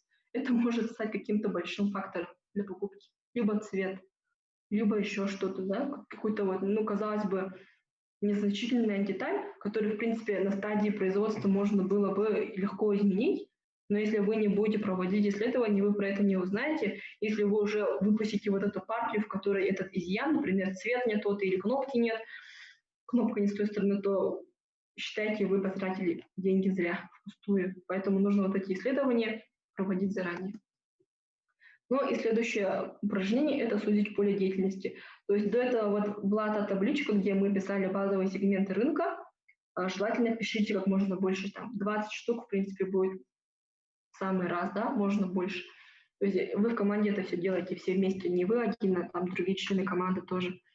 Затем вы от них избираете топ-8 сегментов. То есть сужаете до 8 основных. Ну, если меньше, то получается меньше, да, то есть если вы меньше написали, там 10 написали, то сужаете до 5, например. Топ-8, то есть первый – это самый такой, самый притягательный для вас сегмент рынка, то есть от самого притягательного к наименее притягательному вы их расписываете просто, ну, просто так, на основании своего суждения. Ну и как вы эти сегменты рынка выбрали? Опять-таки, мы пропускаем его тоже через вот эти фильтры, которые были на стадии идеи образования. Тоже пропускаете через личный фильтр. То есть, ну, импонирует ли вам этот рынок? Разбираетесь ли вы в этом рынке? Если вы, скажем, специализируетесь в этой области, то вам тоже будет, конечно же, легче. У вас там уже есть какие-то знакомства, связи, вы знаете, как этот рынок работает. Это личный фильтр. Далее есть такой, как технологический фильтр, это другое, это идея-образование, да, например, конкурентное преимущество. То есть у вас в этом рынке, на этом сегменте, конкретно в нем, есть какое-то конкретное преимущество, которое вы можете использовать, которое, ну, позволит продавать ваш продукт лучше. Если на каком-то рынке это есть, то очень здорово, да. Также, собственно, сам рынок, насколько этот сегмент рынка привлекательный, насколько в нем много денег, насколько этот рынок вообще развивается. Может быть такое, что этот рынок сейчас бесперспективный, например, да? Зачем в него сейчас, например, лезть, потому что уже, ну, может, стоит подождать, либо поменять рынок на более такой, который быстрее окупится, возможно. Далее вы оцениваете свои шансы на успех, то есть смотрите, сколько там конкурентов в этом выбранном сегменте рынка. Если там вас поджидает какой-то огромный страшный конкурент, то, наверное, в самом начале нужно этот сегмент избежать, этот сегмент рынка. Далее вы смотрите стратегическую ценность и прочее, прочее, прочее. То есть вы со всех сторон рассматриваете вот выбранные вами сегменты рынка. Далее мы уже переходим к более аналитической таблице с теми выбранными 8 сегментами. Если вы написали меньше сегментов, то вы будете, вот скажем, если их 5 или 3, то вы их и будете анализировать. Смотрите, вот эта табличка похожа на первую, но тут мы пишем конечного пользователя первым. То есть конечный пользователь там турист с палаткой или ребенок. Да? Целевой покупатель достаточно обеспечен. То есть мы уже тут разделяем конечного пользователя и экономического покупателя раздельно, да? То есть ребенок, у него, конечно, нет денег, но если деньги у его родителя, если игрушка слишком дорогая, может быть, родители не смогут себе это позволить. Ну, не игрушка, какой-то детский товар. Например, есть кейс британской компании Cheeky Chompers. Они делали слюнявчики. Ну, типа инновационные, милые слюнявчики, которые стоили огромную сумму денег. И делали эти слюнявчики женщины, которые были многодетными матерями, да? То есть у них был опыт общения с детьми и прочее. И вот эти женщины, основательницы стартапа Cheeky Chompers, появились на британском телешоу Dungeons of Dragons. Как сказать? Логово дракона можно перевести, да? То есть это такое шоу на британском телевидении, когда 5 крутых инвесторов или успешных бизнесменов сидит в комнате, и к ним по очереди заходят начинающие предприниматели и очень быстро перед ними питчуют. И вот потом эти драконы, да, инвесторы, они дают обратную связь, типа, я тебе не дам денег, потому что у тебя проект фуфло, либо я тебе дам денег, ты хорош. И типа, ну как проект «Голос», да, если хотя бы один из экспертов даст тебе денег, ты проходишь следующий тур. Ну, типа такого, да, очень интересная передача. И вот эти женщины появились на этом шоу, и их там разнесли в пух и прах. Типа, зачем эти слюнявчики, почему они такие дорогие, кто их будет покупать, вообще зачем они, прочее, прочее. То есть они с бизнесовой точки зрения, эксперты, драконы говорили верно. Женщины, они там практически расплакались на шоу, да. Однако, что случилось? Целевая аудитория этих основательниц стартапа Cheeky Chompers – это матери, да, такие же матери, как они сами, которые недавно родили, у которых маленькие дети. И вот эти женщины, они почувствовали к ним очень сильную эмпатию, им стало их жаль на этом шоу. Они подумали, что эксперты слишком жестоко с ними поступили и унизили, да, на телевидении, и они подумали, что вот эти женщины-британки, они производят продукты в Британии, то есть качественное, не китайское производство, высокое качество, абсолютно безопасно для детей и, в принципе, для молодых родителей, как бы безопасность ребенка на первом месте. И поэтому, что случилось, наоборот, продажи вот этого очень дорогого товара возросли просто до небес. Но это, можно сказать, отдельный такой кейс, к которому можно подойти по-другому. Но такой пример, например, такое может случиться. Далее вы смотрите, целевой покупатель легко ли доступен для отдела продаж.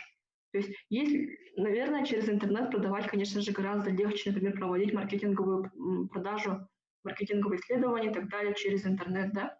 А бывают те категории покупателей, которые, возможно, интернетом не пользуются. Например, пожилые люди, либо кто-то, кто живет очень далеко, да. Вы имеете в виду, Михаил, видео в Zoom, либо видео, которое по ссылкам было? Ну, вроде никто больше не пишет, наверное, у всех нормально показывает. То есть, если, получается, ваш покупатель, до него сложно добраться, то, наверное, это потребует дополнительных затрат. Михаил спрашивает, видео всех показывает в Zoom? Пожалуйста, отзовитесь. Да, все хорошо. Все видят только у Михаила, да? Угу, хорошо. Получается, стоят ли вот эти затраты на маркетинговое продвижение для поиска вот этого покупателя от ваших затрат на начальном этапе, когда вы начинающая компания, стартап? Когда вы встанете на ноги, конечно, может быть, да, вы можете там ездить куда-то в удаленные районы, там, работать с пенсионерами лично и прочее, прочее, ну, просто к примеру. А для начала вам легче всего работать с теми покупателями, до которых легче достучаться отделу продаж. Ну вот Виктор говорил про холодные, теплые звонки. Например, тупо люди, у которых есть телефоны, до которых можно дозвониться, например, да. Вы же не будете пытаться достучаться за тех людей, например, у которых нет телефона. Ну, просто такой пример. Какая основная причина целевого покупателя для покупки? Например, если вы изобрели вот этот полимер где-то в России и использовать его для туристических палаток, имеет ли это целесообразность? Ну, у каждой страны есть собственный рынок, да? Для чего люди будут этим пользоваться? Да, название шоу напишу потом. Зачем он будет этим пользоваться, как он сможет его купить и прочее, прочее. То есть, причины для покупки, да.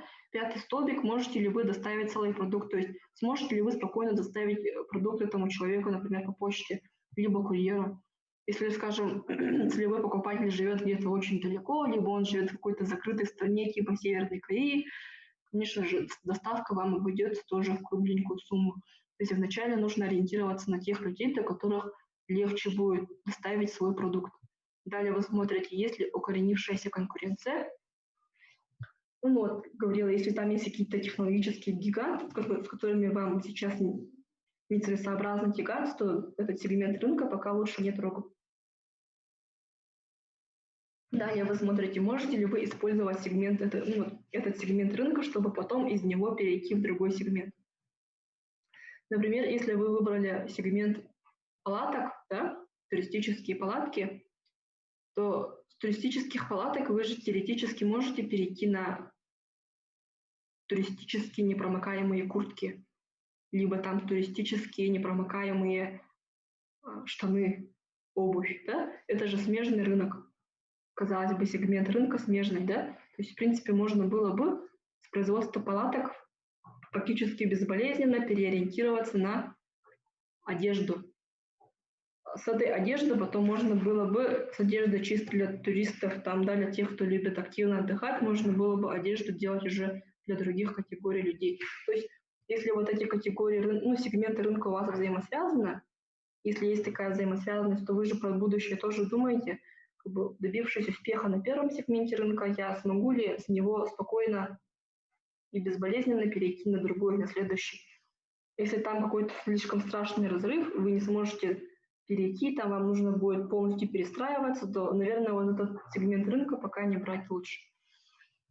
Далее вы смотрите, соответствует ли данное направление, данный сегмент ценностям, интересам, целям команды.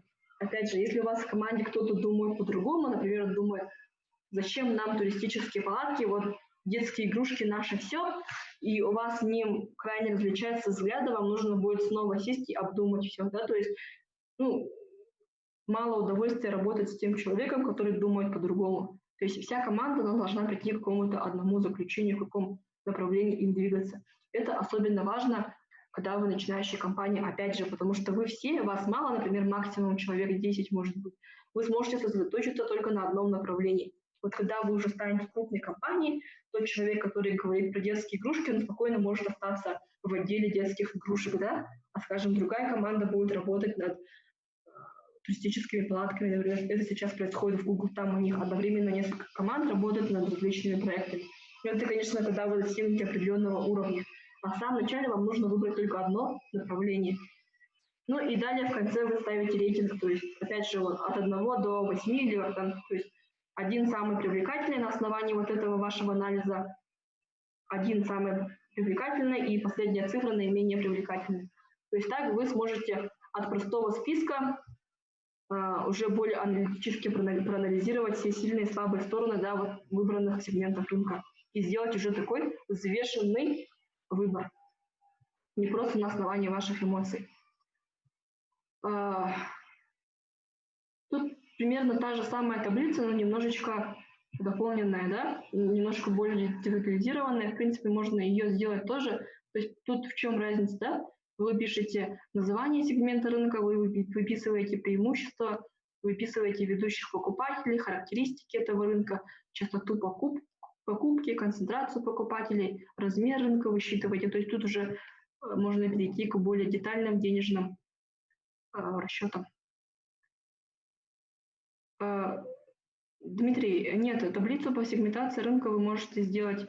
Наш стартап-марафон сейчас вот вводная часть закончится, и у вас начнется вот в июле часть, когда вы будете работать над своим проектом, и в августе будете его уже представлять. Вот, в принципе, я думаю, после окончания вводного этапа стартап-марафона на этой неделе можно будет уже со своей командой заниматься заполнением данной таблички.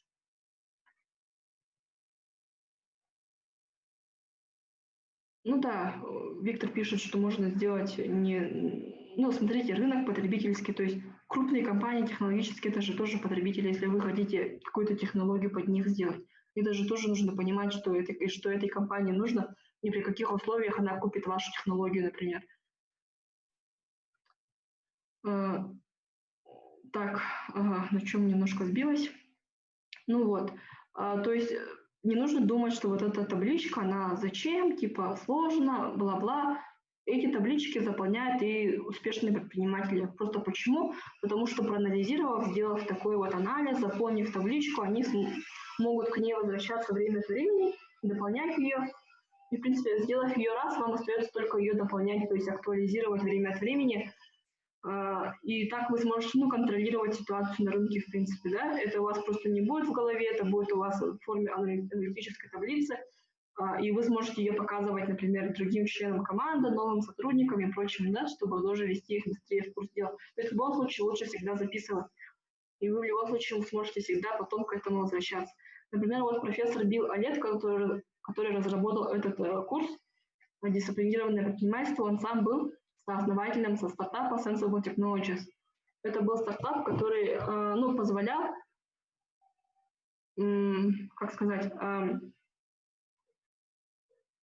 это у них была разработка типа робота, да, которая давала возможность физически ощущать объект, который создан на компьютере. Sensible Technologies, да, можете потом погуглить, я название тоже напишу.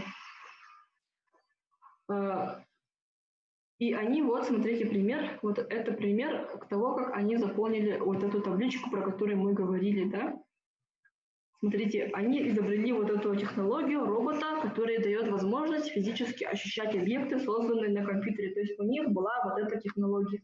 То есть как в случае с примером этого нового водонепроницаемого полимера, у них была возможность выйти на разные рынки сразу, да, то есть несколько возможностей использования, применения их продукта. И когда эта разработка была сделана в их лаборатории, об этом узнали, про это были статьи научные, и им стали поступать такие предложения, да, типа сделайте в этой области, сделайте в той области, и так далее, и так далее. И они начали собирать информацию, как они это делали. То есть они отправляли прототипы, MVP-шки свои по одному каждую из этих индустрий, которые с ними связывались. И смотрели, какой был отклик, общались с представителями индустрии и про себя делали этот анализ, да. Так, смотрите, у них были возможности в индустрии, сфера развлечений, промышленный дизайн, медицинская визуализация, хирургия, да, микрохирургия, геологическая визуализация, что-то товары для слепых, прототипирование и виртуальная реальность, да? То есть это предполагаемые сферы применения их технологий были. И они полностью, смотрите, все разобрали. Кто их конечный потребитель, для чего они будут использовать эту технологию, смотрите, они все разобрали, какие преимущества они получат от использования этой технологии, то есть, потребитель получит, какие есть ведущие покупатели на этом рынке. То есть тут кто-то спросил в чате, кому продукт сделать, для пользователей простых или крупных заказчиков. То есть, смотрите, здесь они рассмотрели, смотрите, в некоторых написано крупные заказчики. Смотрите, крупные покупатели, такие как, у них сектор сразу был B2B, я так скажу, да, то есть они сразу собирались продавать эту технологию компании, как Виктор, например, писал. Это Disney, Toyota, Volkswagen, Boeing, известные крупные компании, которые могли бы купить и применять их технологию у себя. Также это какие-то больницы, исследовательские институты, да. Смотрите, тут даже написан конкретный человек, да, доктор Агами, где в микрохирургии. В микрохирургии успешные хирурги, они становятся как суперзвезды, да, грубо говоря. Больницы, клиенты, готовы им купить необходимое оборудование, чтобы этот человек, это же особенный навык, смог провести для кого-то операцию. То есть, в принципе, доктор Агами, даже если у него не было каких-то конкретных денег, он мог сказать, например, своей больнице «хочу». И эта больница, чтобы этого доктора Агами у себя оставить, купит ему эту технологию, например, да? То есть последнее слово было за доктором Агами. Например, вот они даже до такого дошли, то есть они изучили вообще вот как дело в микрохирургии обстоят и нашли вот самого лучшего там хирурга, который в этой сфере работает. До таких вот деталей дошли, да? Изучили вот характеристики рынка. То есть, например, в сфере развлечений технологии они смогут быстро адаптировать под себя, а вот, например, в сфере геологических, геофизических визуализаций им потребуется много времени для того, чтобы адаптировать технологию под себя. Тут они, смотрите, даже вот рассмотрели, как они работают и прочее, прочее, прочее. То есть на каком-то рынке нет денег. Например, рынок для технологий для слепых, в нем нет денег. То есть уже, если они хотят зарабатывать, они этот рынок уже оставляют на потом. Потом, может быть, когда они же станут на ноги, они смогут как социальную ответственность что-то делать в этой сфере. Далее они рассмотрели возможных партнеров, бизнес-партнеров на этом рынке, с которыми можно было бы сотрудничать, да? Определили размер рынка, определили самого основного конкурента. То есть в некоторых рынках как бы крупных конкурентов не было, да? На некоторых были. Также смотрели, на какой платформе нужно будет внедрить их технологию, чтобы продать конечному пользователю. То есть, смотрите, например, в индустрии развлечений аниматоры, они работали на платформе вот CGI, Windows, то есть нужно было вот их разработку под эти платформы сделать, да? У других другое, например. И какие потребности есть, например, у аниматора для того, чтобы он мог пользоваться этой технологией. Ему, например, нужен стилус, там, да, вот что-то под названием MERPS и прочее, прочее. То есть в других рынках это по-другому. И из них они, как бы, получается, взвесили все за и против. То есть что им было нужно? Это же бизнес. Им нужно было, чтобы их технология быстро вышла на рынок, быстро прижилась на этом рынке, чтобы ее быстро и также легко покупали. То есть, возможно, те рынки, в которых вот эти медицинские, где нужна долгая сертификация, проверки контролирующих органов, для них, как для начинающих компаний, были не нужны. И они эти рынки сразу же отложили. То есть они взяли те рынки, в которых таких крупных барьеров не было. Например, вот остались рынки развлечения, промышленного дизайна и так далее, да. Медицинское они все отбросили. Например, может быть, остался VR еще. И в конце они вот решили, как свой первый сегмент рынка, на который выйти в самом начале, они решили выбрать рынок развлечений, потому что у него меньше всего требований, к нему легче всего подстроиться, и вот аниматоры, они легче всего смогли бы, применить их технологию на практике, то есть даже для промышленного дизайна, почему даже промышленный дизайн, например, вот машины и прочее, техника, да, в любом случае там нужно было кое-что проверить, чтобы это все было безопасно. Они же не могут, так скажем, рисковать водителями машин, например, да? А в индустрии развлечений, где они рисуют мультяшных персонажей, они ничем не рискуют, ничьими жизнями и здоровьем. Получается, они могут легко эту технологию адаптировать. И поэтому в начале Sensible Technologies таким образом выбрали первый рынок развлечений. И дальше они двинулись уже и в другие рынки. Таким образом, смотрите, мы подошли уже ко второму шагу. Это шаг по позиции для завоевания рынка. То есть, смотрите, отец разговаривает с сыном, да, они говорят на тему «Однажды ты станешь величайшим игроком в теннис, да? Нужно много работать, нужно победить много хороших теннисистов», говорит отец. И сын отвечает «Конечно, сразу же я начну прямо завтра, да?» И, конечно же, когда он выйдет против каких-то профессиональных теннисистов, он проиграет. И вот он приходит к отцу весь побитый, да, я опять провалился, у меня не получилось, и отец ему говорит, возможно, тебе нужно было начать с чего-то маленького, да, нужно было на чем-то одном сфокусироваться. Тут я всегда шучу, что, в принципе-то, это же отец ему сказал, иди вперед и стань великим теннисистом. Но это как в спорте, да, то есть нужно начать там с белого пояса, чтобы получить черный, там нужно пройти квалификацию, чтобы дойти до Олимпиады, тут то же самое, то есть необходимо вначале, когда вы маленькая компания, выбрать какой-то легкий и небольшой рынок, то есть позицию для завоевания рынка, какую-то маленькую, легкую, которую вы на своем данном этапе маленькой компании смогли бы легко поглотить, например, да, и уже оттуда двигаться дальше в более сложные рынки. Это и есть позиция для завоевания рынка. По-английски это будет beachhead market. Это термин, который пришел из военной стратегии, да, то есть это был термин, когда вот американские войска, они же за океаном, да, прибыли в Европу, и вначале они высадились в одном месте.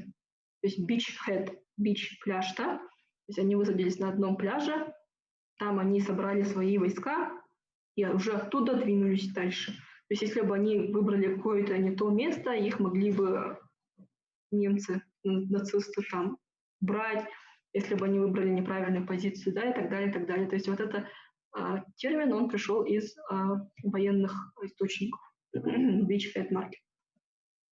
Почему я говорю про то, что нужно выбрать только один рынок в начале?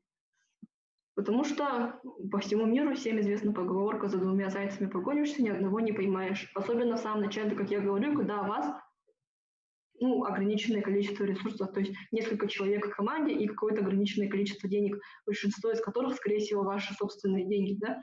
То есть вначале вам нужно укрепиться на каком-то одном рынке, одном сегменте рынка, выбрать правильную позицию для завоевания рынка и уже оттуда двигаться дальше. То есть если вы выберете правильный сегмент рынка, то как позицию по завоеванию рынка, да, то вы с нее сможете уже спокойно продвигаться дальше по другим смежным рынкам. Что нужно учесть при выборе позиции для завоевания рынка? Вот та же самая табличка, в принципе, да, здесь ее можно сделать только уже с учетом того, что вам нужно выбрать какой-то начальный рынок, первый, да, с которого вы хотите начать и который вот станет вашей позицией для завоевания рынка. То есть это должен быть тот сегмент рынка, который позволит вам беспрепятственно войти и в другие смежные сегменты. И здесь есть вот такое упражнение по выбору позиции для завоевания рынка, тоже можете сфотографировать. Тоже, если вы эту табличку заполните, например, вот экономическая привлекательность этого рынка, доступность для продажи, ценностное предложение, готовый продукт и так далее, в конце вы поставите ему оценки, тоже сможете выбрать, какой рынок выбрать в качестве позиции для завоевания. То есть выбор позиции для завоевания рынка – это похоже на очистку луковицы, то есть тут очень много слоев. Обычно с выбором позиции для завоевания рынка вам придется еще много раз определять подсегменты рынка для полного определения конечной позиции, поэтому называется очистка луковицы, то есть углубляться нужно будет в подсегменты. Рынок не обязательно должен быть очень большим, то есть там миллиард и так далее, вот эти суммы, пока они вам не нужны. Это не значит, что не навсегда, потом, но не сейчас. Для начала можно выбрать какой-то небольшой такой сегмент рынка, например, вот в котором объем общий 100 миллионов рублей в год. То есть это не означает, что все 100 миллионов рублей в год достанутся прямо сразу вам, там, возможно, есть другие игроки, но это считается небольшим рынком для начала, в принципе, да. Если вы на нем преуспеете, то вы даже сможете всю вот эту сумму, как бы, эту прибыль брать себе, да, на котором вы сможете доминировать, это самое важное. Нужно выбрать легкого противника, да, с которого вы сможете победить. Существуют 3 характеристики подобных рынков. То есть это покупатели покупают похожие продукты. То есть если вы выходите с каким-то суперсложным, суперновым продуктом, вам придется потратить время, чтобы объяснить людям, зачем им это покупать. И люди, они очень инертные, то есть человек очень сложно меняет свою рутину. Если вы хотите что-то новое, то он очень долго будет к этому подстраиваться. Не сразу, да, как бы, не сразу начнет пользоваться тем, о чем он вообще не знает. Поэтому вот нужно этот момент тоже учитывать. Возможно, здесь есть такое, что, вот, например, молодые люди, они легче адаптируются к новым технологиям. То есть, скорее всего, в таком случае вам тоже нужно выбрать рынок, на котором больше молодых людей, возможно, да. А также должен быть похожий процесс продажи, да, у покупателей, ценности и прочее. То есть, скажем, если люди привыкли покупать что-то подобное по подписке, то, в принципе, почему бы и вам тоже не внедрить подписку? Ну, конечно, если нет каких других более приятных бизнес-моделей. Ну и, конечно же, необходимо понимать, что сарафанное радио – это ваш лучший помощник. Лучше всех маркетинговых продвижений и прочего, да, люди доверяют тому, что скажет им человек, которому они доверяют. Например, я вот прислушиваюсь в вопросах выбора одежды к своей подруге, потому что у нее хороший там вкус в одежде, да, у меня похуже. Например, меня слушают другие мои друзья, потому что у меня образование экономическое, и я как бы разбираюсь, например, в банковских продуктах, они нет, и так далее. То есть у людей есть какие-то люди, которым они верят. Ну, то есть это может быть друг, член семьи, коллега, какой-то лидер мнений, какой-то блогер, которого он смотрит, да, какой-то уважаемый человек в обществе. Например, в Якутске же есть какие-то уважаемые люди.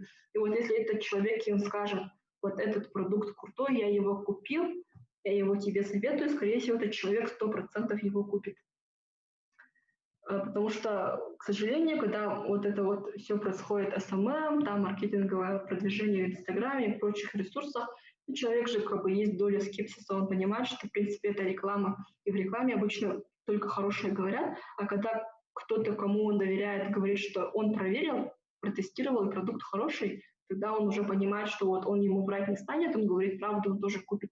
То есть нужно понимать, что сарафанное радио и в наши дни остается актуальным. То есть очень важно с первых дней выстроить такие отношения со своими покупателями, чтобы вот это сарафанное радио работало в вашу пользу.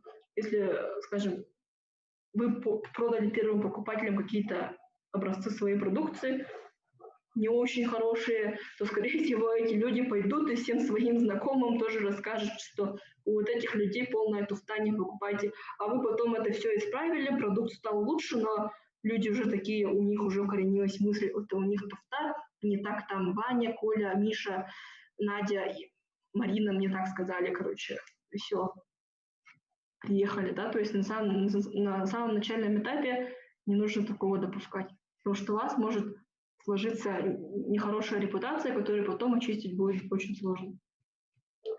И вот выбор позиции правильной для завоевания рынка позволит оставаться в плюсе на выбранном рынке.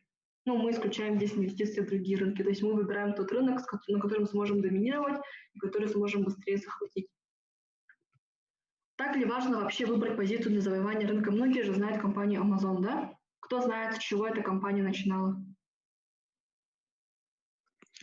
С книжек, если не ошибаюсь. Да, с книг. Они начали продавать вначале книги. Сейчас у них вот есть сайт, на котором выпадающее меню более 50 категорий. Все вот эти 50 категорий можно рассматривать как 50 отдельных сегментов рынка, в принципе, да. У них можно купить теперь все, начиная от книг, заканчивая там косметикой, какими-то техническими товарами более сложными, да, но начинают они с книг. Но я вот точно не уверена, вроде бы биографию основателя Амазона можно почитать, их книгу, да.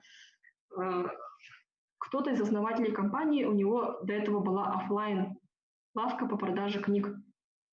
Ага, Илан, я в курсе. И получается, у него была какая-то экспертиза вот, в сфере продажи книг. Возможно, у него там на складе еще оставались книги, которые можно было продавать. Возможно, они использовали вот площадь этого магазина, чтобы там вначале размещаться. Ну, короче, они начали с этих книг, потому что у одного из основателей была какая-то вот связь с магазином книжным. Ну, то есть им было удобнее с этого начать, и затем они уже расширились. И сейчас про книги, думаю, про Amazon мало кто вспомнит. Это вот такой самый яркий пример. На этом все. Спасибо, и мы можем сейчас перейти к вопросам.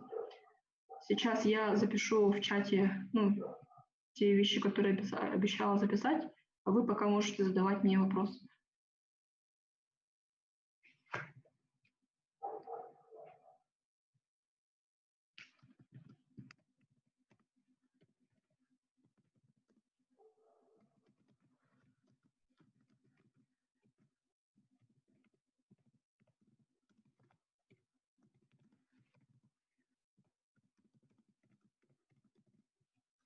У меня есть вопрос. Да? Вопрос есть. Ага, да, пожалуйста. К примеру, если у тебя ориентирован продукт на вторичного пользователя, например, родителей, да, ты можешь одновременно делать контент, например, если у тебя Instagram-аккаунт, то одновременно контент для детей может другой расцветкой, и контент для родителей может другой расцветкой. Как-нибудь в таком роде. Чтобы и родители были привлечены, и дети. Ну, это сложнее. То есть смотри, например, памперс, да? Памперсы же не рекламируют детям, их рекламируют взрослым. Нет, То я же имею в виду, самое. Но если для подростковой аудитории, вот по твоему кейсу, в принципе, может быть, потому что, например, ну, самый такой простой товар, да, одежда, подростковая одежда, да, ее же может и ребенок выбрать, и родитель посмотреть, но в итоге решение покупки принимает родитель, потому что это его деньги. Ну, не знаю, вот создание 2 различных каналов для продвижения для детей и для взрослых, это вам выйдет в 2 раза дороже, получается, да? Вместо одного канала странички в Инсте у вас будет 2. И есть как бы вероятность, что вы можете ввести людей в заблуждение, то есть они могут запутаться, что это за 2 похожих канала. Но, в принципе, возможно, здесь есть идея какого-то здравого смысла. Я, смотри, вот я не маркетолог, да? Я не могу... можно мне присоединиться? Кто? Пожалуйста, представляйтесь, перед кем вы Да, говорите. извините, что я вас перебил. Я понял, про что он спросил. Иметь в виду, вот, допустим, есть компьютер, мобильная игра, да? Для ребенка показать рекламу, то, что там все в красках, и все так красиво, анимация хорошая. А для родителей показать, что эта игра развивает какие-то способности ребенка. То есть 2 разных контента, ну, как бы для одного действия, для продажи. Ты же про это говорил? Правильно. Да, ну, вот, типа того. Ну да, Так то есть, даже круче. да, то есть вот, ну, смотри, можно пообщаться с людьми на стартап-марафоне, у которых есть опыт в этой сфере, да, я не берусь как бы говорить однозначно о чем-то, в чем у меня нет полной экспертизы, например, да, можно вот посоветоваться с другими людьми. Так, еще есть вопросы? А я вот написала в чат название шоу, про которое говорила, и вот название термина на английском. Еще что-то я обещала отправить в чат, я забыла. Вроде нет. Так, давайте, у нас время завершается. Вопросы у кого остались? Ну, я думаю, мои контакты же есть, да, Иван? Если потом вопросы. Да, если у кого-то возникнут вопросы, то пишите в группе. Угу. Я вам передам тогда контакты Анисии, и можно будет. Анисия свою лекцию продолжит, получается, послезавтра, 26 числа. Лекция будет по конкурентам и анализу рынка. Анализ рынка Да. и конкурентов. Угу. Да. Спасибо большое, Анисия. Смотрите, давайте я еще напоследок скажу. Если вы студенты университета, либо школьники, да, то вот этот факультатив полный по 24 шагам, он у нас будет в СВФО с осени, да. Также вот этот курс полный по 24 шагам, он преподается в акселераторе B8, если вы туда пройдете. А сейчас я вам просто такие даю вам попробовать, полностью не рассказывая. Всем спасибо. Спасибо большое. Так, я напомню то, что у нас завтра мы встречаемся в 3 часа. К нам подключится следующий лектор, это Станислав Триерс, он будет рассказывать лекцию по КАЗДЕВу. А также после его лекции у нас будет спикер из Российского экспортного центра, который расскажет на тему эффективной деловой коммуникации для экспортеров. Так, на сегодня тогда все. Всем спасибо, что присоединились. Всем до завтра. До свидания.